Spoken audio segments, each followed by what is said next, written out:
Bismillahirrahmanirrahim. The development of nervous system. The nervous system consists of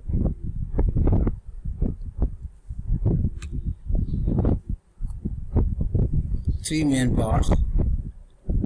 Central nervous system, that include the brain and the spinal cord. The peripheral nervous system, that include cranial and the spinal nerve, and the neuron located outside of the central nervous system. The third, that is the autonomic nervous system. Now it includes both sympathetic and the parasympathetics. It is located both in the central nervous system and in the peripheral nervous system. Now this system innervates the smooth muscle, cardiac muscle, and the glandular epithelium. Now then we have the origin of nervous system. What is the first step for the origin of nervous system is, that is the formation of neural plate. How this neural plate is formed? First, what is the neural plate? The neural plate is a thickened area of the ectoderm. How this neural plate is formed? It is formed due to induction of notochord and paraxial mesoderm. Mesoderm and the notochord, they induce the overlying ectoderm that become the neural ectoderm. Now, what are the structure derived from a neural plate?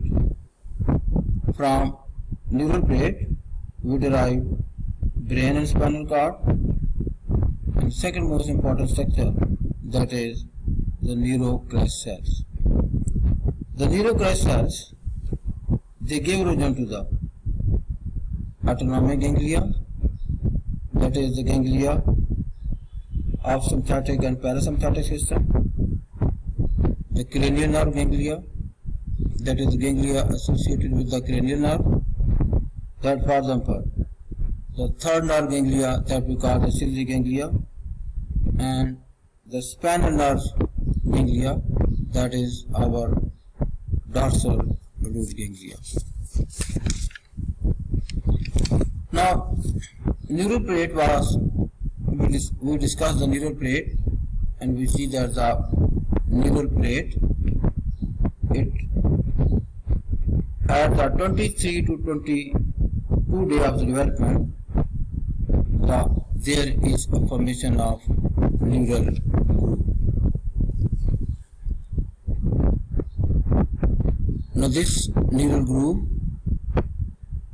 it is formed at 22 to 23 day of the development. Then there is formation of, there further increase in this neural groove,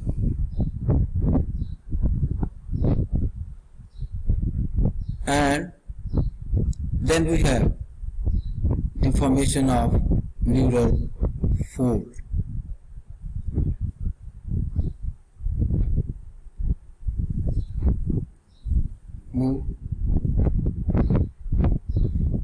Now, nervation, that is the formation of neural tube. It is formed from neural ectoderm. First is the formation of the neural groove.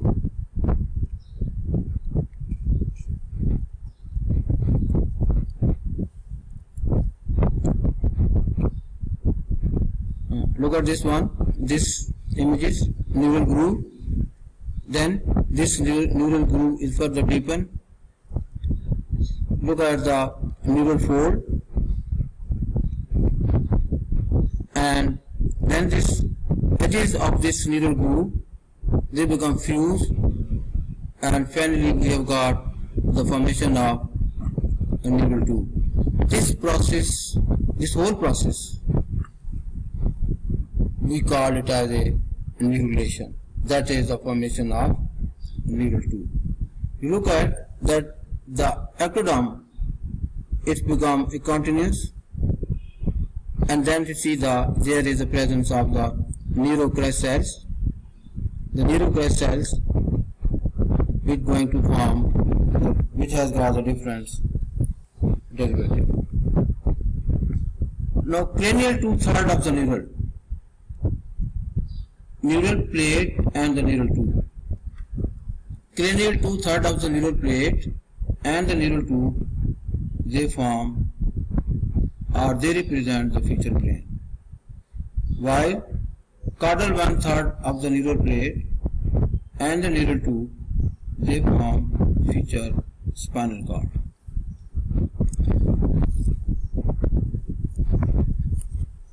Now, if you look into the structure of the neural tube,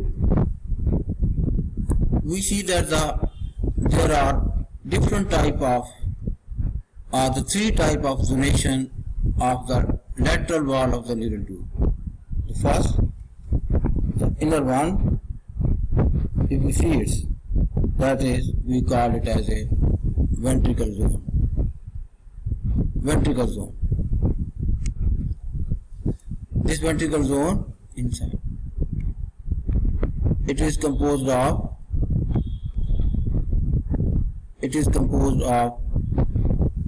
neuroepithelium. The cells which are forming this ventricle zone, they are composed of neuroepithelial cells. Now these neuroepithelial cells,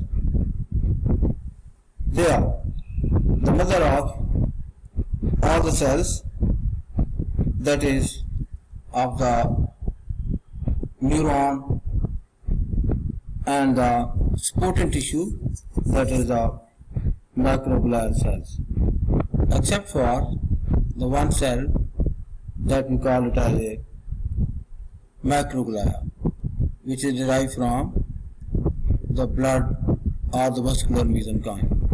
The second layer that we call as a layer of mental layer, or we also call it as a intermediate zone. It is composed of neuroblast cells. These neuroblast cells, they are derived from neuroepithelial cells. The third zone, that is the outermost zone, it is composed of white matter, and this white matter is coming from the cell processes of these neurons, of these cells. Now the mental layer, the cell in the mental layer, the cells in the mental layer, that is the intermediate zone or the second zone,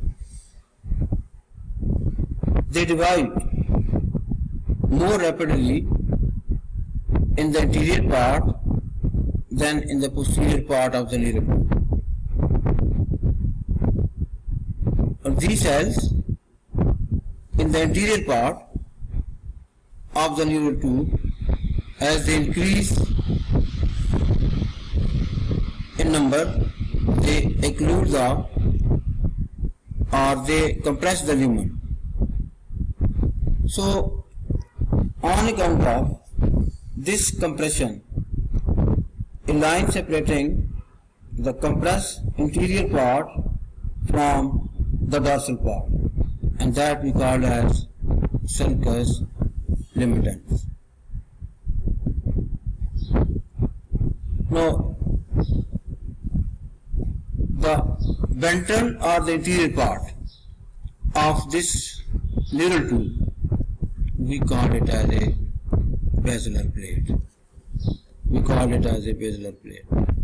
While the dorsal part, that we call it as a alar plate. The dorsal part is called as alar plate, and the ventral part or the interior part is called as basilar plate. Now these two plates that we call as the basilar plates and the alar plates. These two plates are very important because in the basilar plate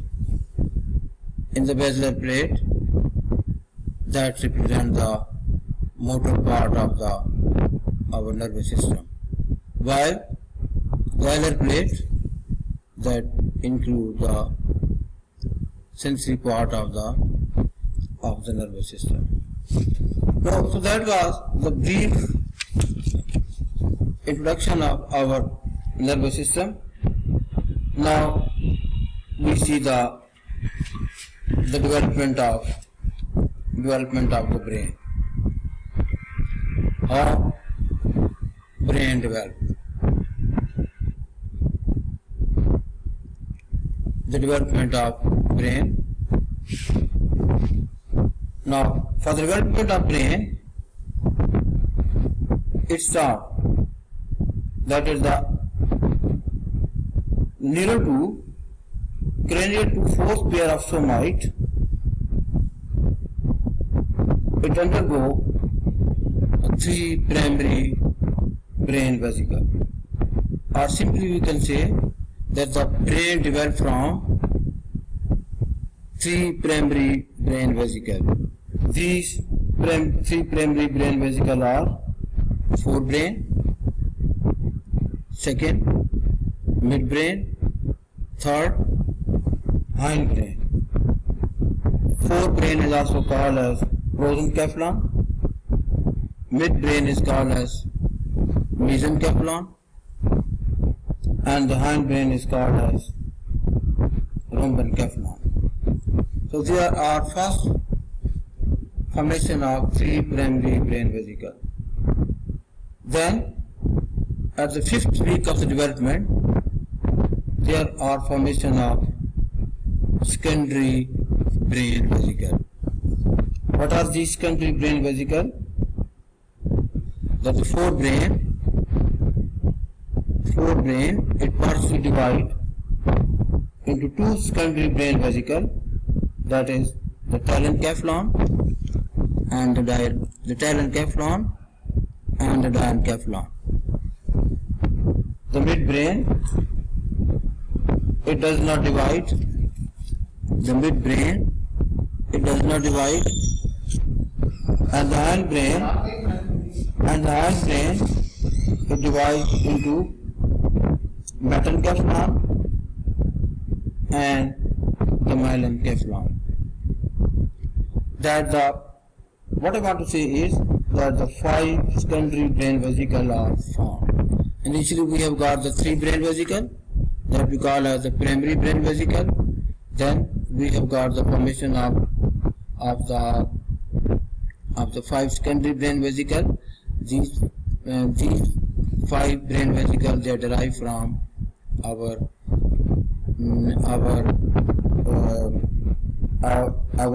forebrain and the hindbrain. Now,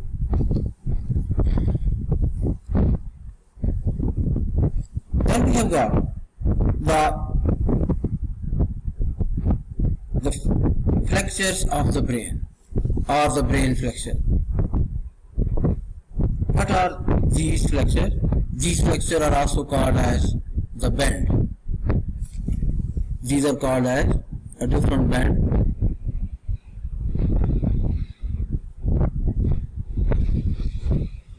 Now, at the 4th week of development, brain grows rapidly, and this brain, it bends ventrally. At the 4th week of the development, brain grows rapidly and bends ventrally with a head form. Due to this rapid growth, two types of the flexures are produced. One at the midbrain, that we call as midbrain flexure. The second at the junction of medulla oblongata and the spinal cord, and that we call as cervical flexure. Now these two flexures which are formed, their direction is ventrally. Now later, due to unequal growth of the brain between these two flexures, that between the midbrain and the cervical flexure, another flexure is produced, that is pontine flexure. That is pontine flexure. Now this pontine flexure, it is located dorsally.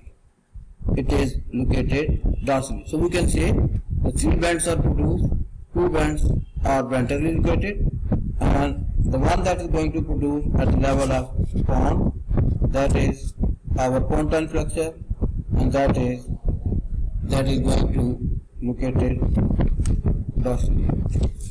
Now, due to these flexures, what are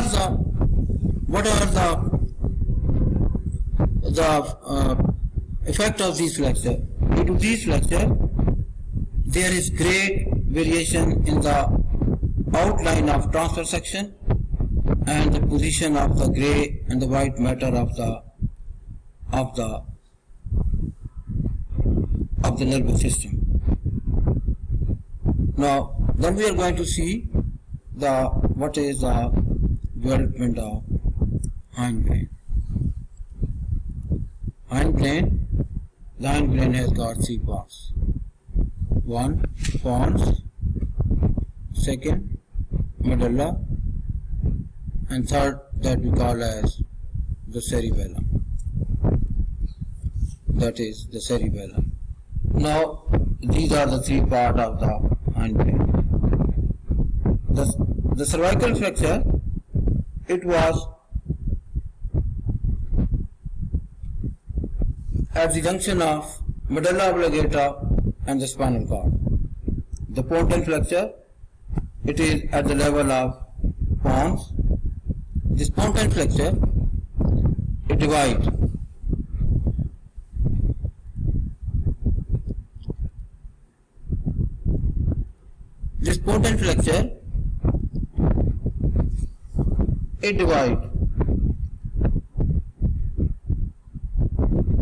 hindbrain into two parts. One, metencephalon, that give origin to pons and the cerebellum. The second, myelencephalon, that gave rise to the medulla oblongata. Now first we are going to see the development of medulla oblongata or the myelencephalon. Medulla oblongata, it is derived from hindbrain. The medulla has two parts. One, the closed part, and second, the open part of medulla oblongata. Closed part of the medulla oblongata, it has the same texture as that of the spinal cord. The open part of medulla oblongata, its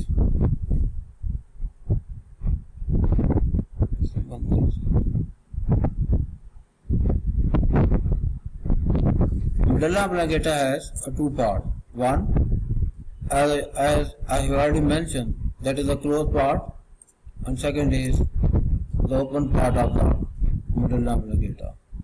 Now, if you look into the internal structure of the medulla oblongata, the elder plate neuroblasts, they migrate marginally and they form two type of isolated meshes of gray matter. These are the gracilized nucleus medially and the connate nucleus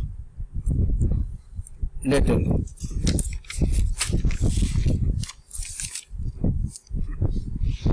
Now on the interior aspect of the medulla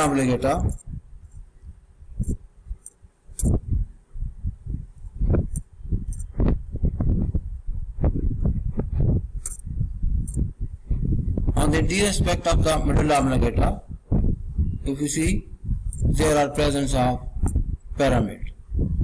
Now these pyramid, which are located on the interior aspect of medulla oblongata, they are produced by the fibers which are coming from the cerebral cortex. Now, if you look into the internal structure of the open part of medulla oblongata, we see that the pontine flexure, it causes lateral wall of medulla oblongata to move laterally. As a result of this, the alar plate is moved laterally, or we can say simply that the sensory part is moved laterally, while the motor part, it is lying close to the midline. Now these alar plates, they give rise to the sensory nuclei, while the motor plate, it gave rise to the motor nuclei. So these motor nuclei, which are derived from this basilar plate, they are close to the midline.